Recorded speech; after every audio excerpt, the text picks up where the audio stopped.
వైఎస్ఆర్ అడుగడుగున నన్ను అరెస్ట్ చేశాడు, డిటైన్ చేశాడు. ఏం చేశా? రోజు తగ్గానా? 58 సార్లు డిటైన్ చేశాడు, 58 సార్లు చెప్పించాను, చంపడానికి ప్రయత్నించాడు, పైకి పంపించేశా. నేను మాట్లాడుతుండగా ఆ హెలికాప్టర్ కూలిపోయింది. తెలుసు కదా మీకు, లైవ్ ప్రెస్ మీట్ అవుతుండగా హెలికాప్టర్ కూలిపోయింది.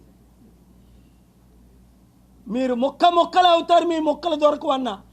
మొక్కలు అయ్యారు, మొక్కలు దొరకల. ఎందుకు చెప్తున్నాను ఇది? నాతో పెట్టుకుంటే దేవుడితో పెట్టుకున్నట్టే, సత్యంతో పెట్టుకున్నట్టే, నీతి నిజాయితీతో పెట్టుకున్నట్టే. మీరు దేవుణ్ణే ఢీకొంటారా?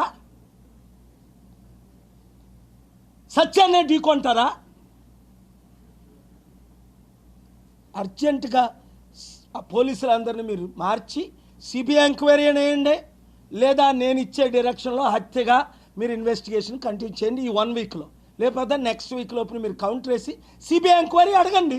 తప్పే ఉంది? సిబిఐ కూడా మీదే కదా, మా గవర్నమెంటా? ఉన్నది మీదే కదా, సెంట్రల్లోనే మీ కూటమి గవర్నమెంటే కదా, మీ మోదీ గవర్నమెంటే కదా, మీ పవన్ కళ్యాణ్ గవర్నమెంటే కదా సిబిఐ కూడా. మరి ఎందుకు ఇవ్వకూడదు?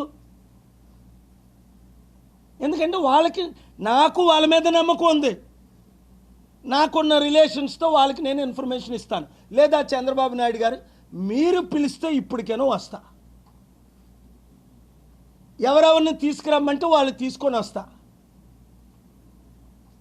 ఓపెన్గా కలమంటే ఓపెన్గా కలుస్తా, సీక్రెట్గా కలమంటే సీక్రెట్గా కలుస్తా. లేదా సిబిఐ ఎంక్వైరీ మీరు అడగండి, లేదా సిట్టింగ్ జడ్జితో రిటైర్డ్ ఐఏఎస్ ఆఫీసర్ని రికమెండ్ చేస్తాను, రిటైర్డ్ ఐపీఎస్ ఆఫీసర్ని రికమెండ్ చేస్తాను. ఒక సిట్టింగ్ జడ్జితో ఎంక్వైరీ చేయించండి, వాళ్ళకి నేను ఇన్ఫర్మేషన్ ఇస్తాను.